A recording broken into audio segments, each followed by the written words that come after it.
السلام عليكم ورحمة الله وبركاته. مرحب بكم مرة تانية في أسرار عالم الرخام والجرانيت والكوارتز. الكوارتز اللي احنا بنشتغل فيه هي خامة واحدة ما بنغيرهاش، لأن هي تعتبر أفضل خامة بتيجي مصر، واحنا عاملين عليها تجارب كتير جدا بالمسمار الصلب والسكاكين ما بتتخربش، وعملنا عليها تجربة بالقهوة والكركم والشاي والليمون والخل. كل الحاجات دي ما بتبقعش فيها. هنعرض لكم الوقت تجربة من التجارب اللي احنا عاملينها مع العملاء بتوعنا لما بييجوا عندنا المصنع. احنا بنطمنهم جدا لان بيبقوا خايفين طبعا من الغش، فبقول للعميل تعالى للمصنع وانا الطاولة اللي هقطع لك منها هنيمها لك على المكنة، وجرب فيها بالسكاكين وجرب فيها اي حاجة تبقع، بس بشرط اي حاجة من الحاجات اللي بتستخدم في المطبخ. ما يروحش بقى يجيب لي صبغة مثلا من نوع معين. احنا طبعا ما جربناش موضوع الصبغات، بس يعني دايما بنجرب الحاجة اللي هنستخدمها في المطبخ. اشد حاجة في الحاجات دي الكركم، لان الكركم لما بيبقع مكانه ما بيطلعش بسهولة، لان الكركم فيه نوع من انواع الصبغة الصفراء. ولكن برضو الكركم طلع من الخامة دي. هنشوف ازاي احنا عملنا التجربة. يلا نتابع الفيديو للاخر. وانت بتطلع عايزينك وانت بتجرب. شيل الاول البلاستيك ده. تمام. هتجرب ايه الاول؟ انا بصراحه اهم حاجه الخل والليمون. عدل صوتك. اهم حاجه الخل والليمون. طيب ده كده ايه الوقت؟ عشان بيشتغل ده ليمون. لان الليمون بيشتغل دايما مع الرخام. هو تمام. الخل ده ليمون. وحتى لو اتمسحوا بيشيلوا اللمعه. لمعة الرخام. ده الخل. ده كده الخل. خلي بالك انت هتطلع في الفيديو عادي ولا ايه؟ عادي. حطيت خل. مستردة بقى عشان مستردة احسن حاجه. دي مستردة. ما جبتلناش قهوة معاك؟ مش لاقيين حاجة. العربية بقى. هاتها. هجيبها لك. دي مستردة. الوقت ده ليمون وده خل ودي مستردة. الباشمهندس راح يجيب قهوة. ودي مغلية يعني ولا مية وبن بس؟ لا قهوة عادية. قهوة بس انا ايه فيها شوية يعني. بس كده. ماشي. هتسيبهم قد ايه بقى؟ 10 دقايق ولا حاجة. طب اقعد شوية ريح الطريق. المطبخ ده رايح فين؟ اسماعيلية. علي صوتك. اسماعيلية. لا الشيخ خالد راجل محترم بصراحة. الله يخليك. أول ما كلمته في التليفون هو قال لي تعالى المصنع واعمل الاختبارات بنفسك، وقال لي هصورك. يعني واضح ان هو عنده ثقة رهيبة في الحاجات بتاعته يعني. خد بقى السكينة بقى وجرب بيها برضه. انا عايز اشوف صح السكينة. تعالى في حتة يا بيضة. لا ما تدقش، جرح تخربش كده.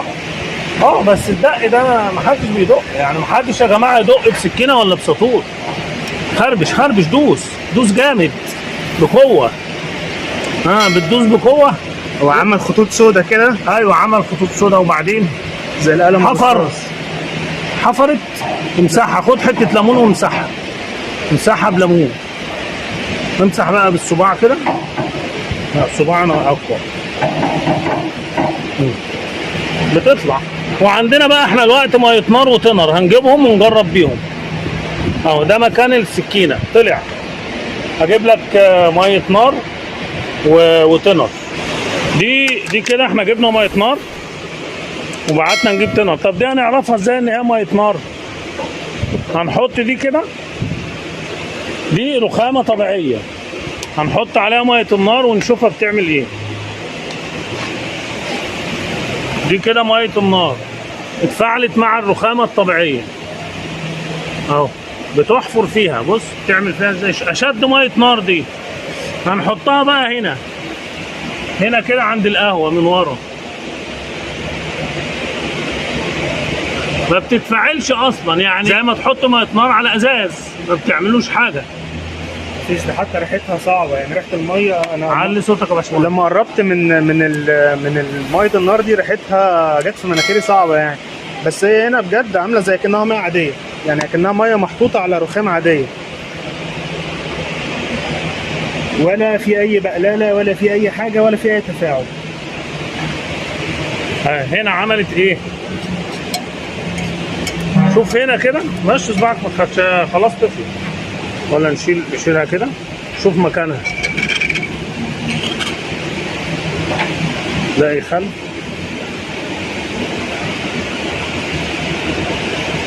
شوف كده يا باشمهندس مكان ميه النار في الخامه الطبيعيه. طبعا اتفعلت يعني واضح لا جدا. لا حفرت، حط ماشي صباعك ما تخافش، مش هيعمل. لا لا ما تخافش، مش هيعمل. حفرت حفرت فعلا. طيب ده التنر، ده التنر، شم ريحته. تنر فعلا. تنر تنر شديد. ولا ميه؟ لا تنر شديد. تنر شديد، اشد تنر برضه. هنسيب بقى الحاجات دي كده نص ساعه ولا حاجه، انت اقعد معانا شويه ماشي. وبعدين نيجي نغسلها.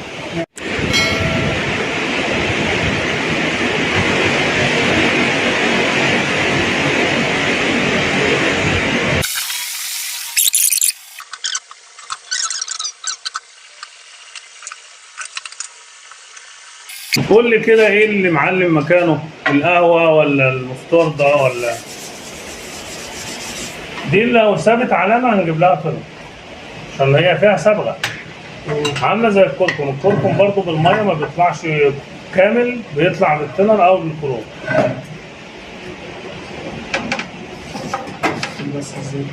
عايز تطفي ولا ايه؟ طب هتحط يعني الميه الحاجه السخنه؟ طب الرخامه عليها ميه كده. مش مشكله. لا نشف مكان عشان الحاجه السخنه تاثر. نشف هنا الطرف ده. ايوه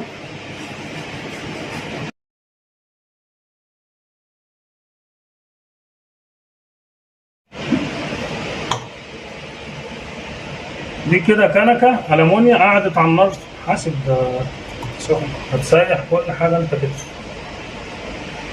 قعدت قد ايه على النار الكنكه؟ علي صوتك يا باشمهندس. يعني قعدت لها بتاع 3 دقايق وهي فاضيه اصلا. كل ده 3 دقايق؟ ما انت يعني نزلت جبت الرخامه وجيت وغسلت الرخامه. لا قول هو 7 8 دقايق. لا بس هي يعني هي مولعه، يعني هي لو اتمسكت جامد باي حاجه ممكن تحرقها.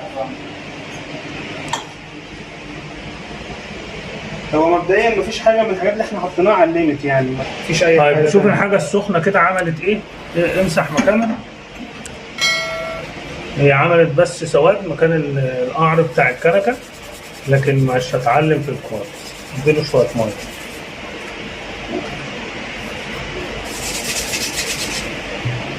عايز اقول لك ان الرخامه مولعه من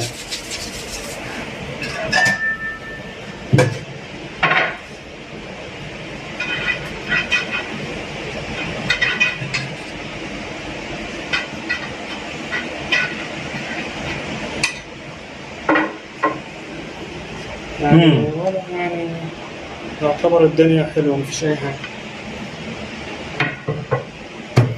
كل حاجه تمام. مفيش بس زي المسترد، هو زيه زي الكركم بيعلم يعني لون علامة خفيف. لا هو بس انا واثق ان لو هو عادي ادعك بيتشال. بالصباع كده هيطلع، لان الصباع عامل زي حاجه جلد. يعني انا كده بصباعي خلاص كده طلع. اغسل تاني كده. ده لو رخام طبيعي كان مكان المستردة دي خلاص كان يبقى اصفر جدا. مفيش اي حاجه خالص. طلعت بصباعي. طلع خالص. مفيش اي حاجه. وحتى يعني اللمعه بتاعت الرخامه لسه زي ما هي بعد ما حطينا عليها الخل والليمون والحاجات دي ما اثرتش في لمعه نشفها من الرخامه. الميه برضه واتفرج عليها.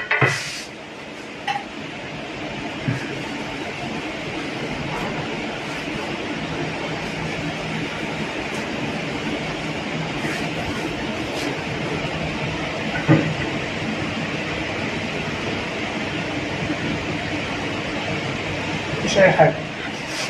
عايز صوتك شويه. مفيش اي حاجه.